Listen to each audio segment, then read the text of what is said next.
Hello दोस्तों, welcome to transition classes. तो friends, आशा राखું છું તમે બધા મજામાં છો, મસ્ત છો।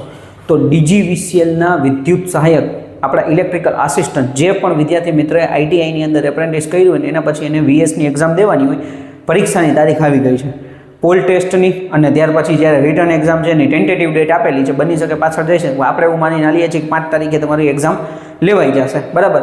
તો હવે છેલ્લા એમ સમજીએ કે 20 અથવા 20થી પણ ઓછા દિવસો વધ્યા છે, તો એમાં તૈયારી કેવી રીતના કરવી એના વિશે આપણે આ વિડીયોની અંદર ચર્ચા કરીએ। આની પહેલાં જો કે મેં એક વિડીયો બનાવેલો હતો ભાઈ 100 માર્કની તૈયારી કેવી રીતના કરવી, બરાબર। તો અત્યારે હવે જેટલા 15-20 દિવસ તમારી પાસે છે તો એની અંદર મેઇન વસ્તુ એ છે કે ભાઈ કયા વિષય ઉપર ધ્યાન આપવું, બરાબર, શું હવે કરવું, એનાથી તમને વધારે બેનિફિટ થઈ શકે।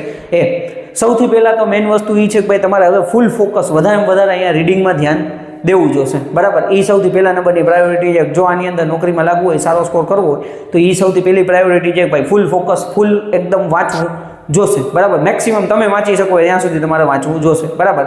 હવે પરીક્ષા તમને ખબર છે કે તમારી 100 માર્કની પરીક્ષા થઈ ગઈ છે, બરાબર। એટલે 100 માર્કનું પેપર હશે, 100 MCQ હશે, બરાબર। 100 માર્કનું પેપર 100 MCQ હશે, એ તમારે MCQ પદ્ધતિ દેવાનું થશે, નેગેટિવ માર્કિંગ તમારે હોતું નથી, ઓકે। સૌથી પહેલા નંબરના વસ્તા હવે સબ્જેક્ટ વાઇઝ આપણે જોતા જઈએ કેટલા સબ્જેક્ટ તમારે તૈયાર કરવાના છે, બરાબર। સૌથી પહેલાં તો કે બેઝિક ઇલેક્ટ્રોનિક્સ, બરાબર। ત્યાર પછી તમે જો ઇલેક્ટ્રિકલ મશીન, બેઝિક ઇલેક્ટ્રિકલની વાત કરીએ તો બેઝિક ઇલેક્ટ્રિકલની અંદર તો કે આપણને ખબર છે કરંટથી શરૂઆત કરવાની, ચાર્જ, કરંટ, વોલ્ટેજ, બરાબર, પાવર, વર્ક, પાવર, એનર્જી, ઓહમનો નિયમ, KCL, KVL, બરાબર, કુલમનો નિયમ, ત્યાર પછી આપણે ફ્લેમિંગ્સના ડાબા હાથનો નિયમ, જમણા હાથનો નિયમ, register series parallel, capacitor series parallel, રજિસ્ટરને અસર કરતા પરિબળો, કેપેસિટરના પ્રકારો, ઇન્ડક્ટરના પ્રકારો, આ બધું બેઝિક આપણે જોઈ લેવાનું થાય, બરાબર। ત્યાર પછી ઇલેક્ટ્રિકલ મશીનની વાત કરીએ તો ઇલેક્ટ્રિકલ મશીનમાં આપણને ખબર છે ટ્રાન્સફોર્મરથી શરૂઆત કરવાની, single phase, 3 phase transformer, induction motor, synchronous motor, DC generator, DC motor, આ બધું આની અંદર આવી જાય। તો ઇલેક્ટ્રિકલ મશીન એક આખો સબ્જેક્ટ તૈયાર કરવાનો, બરાબર। ત્યાર પછી આપણું પાવર સિસ્ટમ, તો પાવર સિસ્ટમની અંદર આપણને ખબર છે જનરેશન, ટ્રાન્સમિશન, ડિસ્ટ્રીબ્યુશન, સ્વિચ ગેર, પ્રોટેક્શન, એટલે એનો મતલબ એવો થયો કે જે આપણે સર્કિટ બ્રેકર છે, આઇસોલેટર છે, અર્થ સ્વિચ છે, એવા બેઝિક બધા ઇક્વિપમેન્ટ એની અંદર, ફ્યુઝ ને બધું એની અંદર આવી જાય। આ 3 સૌથી મોસ્ટ IMP કહી શકાય એવા અને સૌથી વધારે પૂછાય એવા 3 મેઇન સબ્જેક્ટ છે। આ 3 સૌથી વધારે આપણને આવડતા હોવા જોઈએ, બરાબર। એટલે આ આપણે તૈયાર કરવાનું થશે। પછી એના પછી તમે જો મેજરમેન્ટ છે તો મેજરમેન્ટ તૈયાર કરવામાં આવશે, બરાબર। તો આની અંદર બેઝિક વસ્તુ છે, વોટ મીટર વાળો ક્વેશ્ચન પૂછવામાં આવે, એની અંદર પાવર ફેક્ટર આપેલો હોય, બરાબર, એ। ત્યાર પછી તમે જો એટલે 2 વોટ મીટર મેથડમાંથી જે ક્વેશ્ચન આવે છે એ, પછી ક્યુ મીટર ક્યાં વપરાશે, બરાબર, કયા મીટરનું કાર્ય શું છે, બેઝિક ને એવું બધું તમને એમાંથી પૂછવામાં આવે। એના પછી તમે જો ઇલેક્ટ્રિકલ વાયરિંગ, તો વાયરિંગના પ્રકાર, એસ્ટિમેટિંગ, કોસ્ટિંગ, વાયરના પ્રકાર ને એવું બધું તમને એની અંદરથી પૂછવામાં આવે, એ આપણે તૈયાર કરવાનું થશે। એના પછી બેઝિક ઇલેક્ટ્રોનિક્સ, તો બેઝિક ઇલેક્ટ્રોનિક્સની તમે જુઓ તો કે ભાઈ P પ્રકાર ને N પ્રકારના તમારે સેમિકન્ડક્ટર એટલે કે અર્ધવાહકથી શરૂ કરવાનું, PN જંકશન, ડાયોડ છે, ત્યાર પછી તમારે ટ્રાન્ઝિસ્ટર છે, SCR છે, ત્યાં સુધી બધું બેઝિક બધું પૂછે, એની રચનામાંથી ને એમાંથી ક્વેશ્ચન પૂછાતા હોય છે। રેક્ટિફાયર શું કાર્ય કરે છે, ઇન્વર્ટર શું કાર્ય કરે છે, બેઝિક હોય છે, એ બધું બેઝિક તમારે તૈયાર કરવાના થશે, ઓકે। પછી ડિજિટલ ઇલેક્ટ્રોનિક્સ, ગેટમાંથી હવે ક્વેશ્ચન પૂછવા માંડ્યા છે, બરાબર। અમુક પરીક્ષાઓમાં ગેટમાંથી ક્વેશ્ચન પૂછે કે આ કેવો ગેટ છે, સિમ્બોલ આપેલો હોય, તો એવું બેઝિક ગેટ ને એ બધું તમારે તૈયાર કરવાનું થાય, ઓકે। હવે એના પછી તમે જુઓ તો કે ભાઈ એને પછી આપણી પાસે તો કે ભાઈ આ 3 પણ આપણા માટે મોસ્ટ IMP છે, ફૂલ ફોર્મ, બરાબર। તો તમને એમ કહી દઈએ ACSR કન્ડક્ટરનો ફૂલ ફોર્મ જણાવું, ઓકે। ત્યાર પછી આપણે તમે જો ACSR છે, અલગ પ્રકારના ફ્યુઝ, પછી આપણે જે ELCB નું ફૂલ ફોર્મ જણાવો, MCB નું ફૂલ ફોર્મ જણાવો, આવા બધા ક્વેશ્ચન આપણને પૂછી લે। તો એ આપણને ફૂલ ફોર્મ જેટલા ઇલેક્ટ્રિકલના જે ઓલમોસ્ટ 100 ની આસપાસ જેવા થાય બધા આવડતા હોવા જોઈએ, તો 2-3 ક્વેશ્ચન એમાંથી પૂછાઈ જાય તો આપણને ફાયદો થઈ જાય। પછી સિમ્બોલ, સૌથી વધારે મોસ્ટ IMP વસ્તુ, બરાબર। અમુક પરીક્ષામાં 20 માર્કના 30 માર્કના સિમ્બોલ પૂછાયેલા છે, બરાબર। પણ સિમ્બોલ એવી રીતના હોય કે એ ટ્રાન્સફોર્મરનું કોઈ પણ વસ્તુ બતાડેલી હોય ને કે તો એ સિમ્બોલની અંદર જ આવી જાય।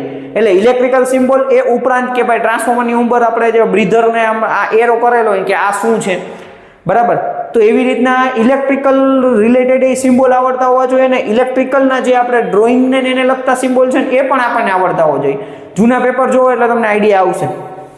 પછી આપણી પાસે એકમો, તો કે ભાઈ સિમ્પલ બેઝિક કરંટનો એકમ શું છે, આપણે ત્યાર પછી ફ્લક્સનો એકમ શું છે, વોલ્ટેજનો એકમ શું છે, બરાબર, એનર્જીનો એકમ શું છે, આ બધા એકમો આપણને આવડતા હોવા જોઈએ, બરાબર। એટલે આટલા 10 સબ્જેક્ટ કયો અથવા ટોપિક જે કંઈ પણ કયો એની અંદર 3 તો આ મેઇન સબ્જેક્ટ છે, બરાબર। એટલે એ આપણે તૈયાર કરવાના થાય, બરાબર. હવે આ તમારે વાંચવાનું છે ક્યાંથી, તો કે ભાઈ સૌથી પહેલા નંબરનું આકાશ પબ્લિકેશનની તમારી પાસે બુક હોવી જોઈએ, બરાબર. આ બુકના MCQ તમારે વાંચવાના છે. હવે તમે સાદી સિમ્પલ વસ્તુ છે, એની અંદર 4-4.5 જેવા MCQ છે. આપણે 4000 MCQ ગણતરી કરી લઈએ, બરાબર. 4000 MCQ તમે ગણતરી કરો તો એને ભાંગ્યા તમારે જો 20 દિવસ હોય તો 4000 એને ભાંગ્યા 20 મીંડું ગયું, બરાબર. હવે 2 દુ 4 ને રોજના 200 તો મિનિમમ વાંચવાના, એનાથી પણ વધારે શક્ય હોય તો તમારે તો એવું કરવાનું ભાઈ દિવસના આખા દિવસમાં વાંચો છો તો થિયરી એ વાંચવાની, બેઝિક ને એ બધું, ત્યાર પછી સાથે તમારે શું કરવાનું 200 થી 500 જેવા MCQ ડેઈલી વાંચવા. ગુજરાતી માધ્યમમાં છે એટલે એ તો ટેન્શન ના આવે, બરાબર. તો એ પાકા કરવા જોશે. અને આમાં દિવસો ઓછા થાય, 15 દિવસ હોય તો તમારે 4000 ભાગ્યા 15 કંઈક જેટલા આવે ટાર્ગેટ આવે ને એ તો મિનિમમ વાંચવાના છે. એટલે 200 તો મિનિમમ વાંચવાના છે, મેક્સિમમ તમે 500-600 સુધી જઈ શકો એટલા બેસ્ટ વસ્તુ છે. એટલે આટલા આકાશ પબ્લિકેશનની બુકના MCQ વાંચવાના છે ખાસ. તમારી પાસે એ જે બુક અત્યારે બધી જગ્યાએ વપરાય છે, બરાબર. તો એ બધા MCQ પરફેક્ટ આપણે તૈયાર કરી લેવાના થશે. આની પહેલાં તમે તૈયારી કરતા જશો, બરાબર. મેઇન વસ્તુ અત્યારે તમારે હવેના દિવસોની અંદર આ ટોપિક વાઇઝ તમને જેટલા પણ કીધા સબ્જેક્ટ વાઇઝ તમારે લઈ અને એક ઉપાડવાના છે અને MCQ વાંચવાના ચાલુ કરવાના છે. ત્યાર પછી તમે જુઓ આપણી જે ટ્રાન્ઝિયન્ટ ક્લાસીસ YouTube ચેનલ છે એની અંદર આપણે જેટકો માટે વિડીયો બનાવ્યા હતા, બરાબર. મિશન જેટકો ચાલુ કર્યું હતું, તો મિશન જેટકોના જે વિડીયો છે એ તમે જોઈ લો, તમને બહુ મજા આવશે, બરાબર. ખરેખર તમને એમ થશે કે ના બહુ સારું આપણે ભણાવેલું છે. 13 થી 14 વિડીયો બનાવેલા હતા અને એ સમયમાં પહેલી વખત ગુજરાતમાં એ વિડીયો મૂકેલા હતા 13 થી 14, અને એ 13-14 વિડીયો છે ને વિદ્યાર્થીની જ મહેનત છે, બરાબર. પણ એ વિડીયો જોઈને ઘણા બધા વિદ્યાર્થી એમ કીધું કે સર હું નોકરીમાં લાગી ગયો છું, બરાબર. તો એ વિડીયો જોઈને પણ ઘણો બધો એ લોકોને ફાયદો થયો છે. તો તમે એ વિડીયો જોઈ શકો છો, બરાબર. ત્યાર પછી તમે જો જૂના પેપરનું સોલ્યુશન, તો કે જેટલા પણ પેપરો છે મેં સોલ્યુશન કરાવેલા છે, બરાબર. એ પેપરના વિડીયો જોઈ નાખો એટલે તમને આઈડિયા આવશે કે ભાઈ કેવા પેપર જૂના પેપરો કેવા પૂછાયેલા છે. PGVCLના, DGVCLના ઘણા બધા પેપર મેં સોલ્વ કરાવ્યા છે. તો એ બધા પેપર સોલ્યુશનના વિડીયો તમે યુટ્યુબમાં ચેનલમાં મળી જ જશે, બરાબર. તો અથવા આપણા જે વોટ્સઅપ ગ્રુપ છે એની અંદર હું મોકલી દઈશ, બરાબર. વોટ્સઅપ ગ્રુપમાં ન જોડાયેલા હોય તો એની અંદર જોડાઈ જાજો, વોટ્સઅપ ગ્રુપની અંદર મોકલી દઈશ. ત્યાંથી તમે જૂના પેપરના વિડીયો ખાસ જુઓ, બરાબર. એથી તમને આઈડિયા આવશે કે ભાઈ કેવા ક્વેશ્ચન પૂછાય છે, એનો આન્સર શું છે, ને આપણે કેવા આન્સર આપી શકીએ છીએ, બરાબર. એટલે આટલી વસ્તુ છે. આ 3 મેઇન પોઈન્ટ છે કે આકાશ પબ્લિકેશનની બુક વાંચવાની છે, ટ્રાન્ઝિયન્ટ એકેડમી આપણી જે યુટ્યુબ ચેનલ છે એના વિડીયોઝ જોવાના છે, અને જૂના પેપરના સોલ્યુશનના વિડીયો જોવાના છે, બરાબર. આ ઉપરાંત તમારી એવી ઈચ્છા છે કે મારે ફટાફટ રિવિઝન કરવું છે, ક્વિક રિવિઝન કરવું છે, બરાબર.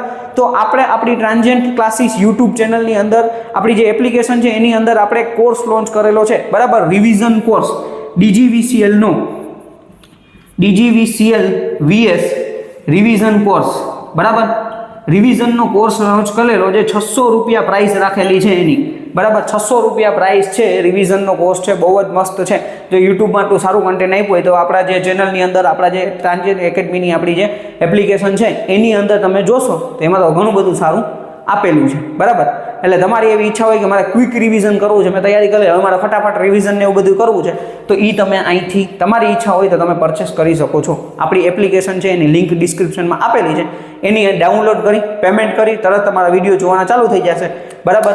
એટલે એ તમારે ત્યાંથી વિડીયો જોવાના ચાલુ કરી દેવાના, અને જે કાંઈ પણ નોટ્સ બનાવી હોય તો એમાંથી તમારે નોટ્સ બનાવતું જવાનું છે, બરાબર. એટલે આપણો કોર્સે લોન્ચ કરેલો છે, અને ન લેવો હોય તો આપણા જે યુટ્યુબ ચેનલના વિડીયોઝ છે, આ જે વિડીયોઝ છે, પેપર સોલ્યુશન છે, વાંચવાનું છે, તમે તમારી અનુકૂળતાએ તમે કરી શકો છો, બરાબર. પણ મેન હવેના 15-20 દિવસ જેટલો પણ સમય છે ફૂલ મહેનત કરો, ફૂલ એક દિવસમાં એમ સમજી લો કે ભાઈ 10 થી 12 કલાક મેક્સિમમ ટાઈમ તમે આને આપો તો તમારો ફાયદો થઈ જશે, બરાબર. સિલેક્શન થવાના શક્યતા વધી જશે, ક્લિયર. એટલે ફૂલ મહેનત કરવાની છે. મારાથી જે કંઈ પણ બનતું જશે તો યુટ્યુબમાં વિડીયો અને આપણી એપ્લિકેશનમાં જે કંઈ પણ નવા વિડીયો એડ કરવાના હોય એ બધા હું એડ કરતો જઈશ, બરાબર. તમને એવું લાગે તો એ પ્રમાણે તમે મને કહેજો તો એ પણ એવા કંઈક વિડીયોઝ ને એવું બધું અપડેટ કરતો જઈશ. પેપર જૂના પડ્યા હોય હજી તો એ પેપર મને મોકલી દેજો, તો એ પેપરના હું સોલ્યુશન કરતો જઈશ, જેથી ઘણા બધા વિદ્યાર્થી મિત્રોને ફાયદો થતો જાય, ઓકે. બાકી કંઈ પણ ક્વેશ્ચન હોય તમે કમેન્ટ કરી શકો છો, તો મને પર્સનલમાં મેસેજ કરજો, હું તમને આન્સર આપીશ. Thank you friends.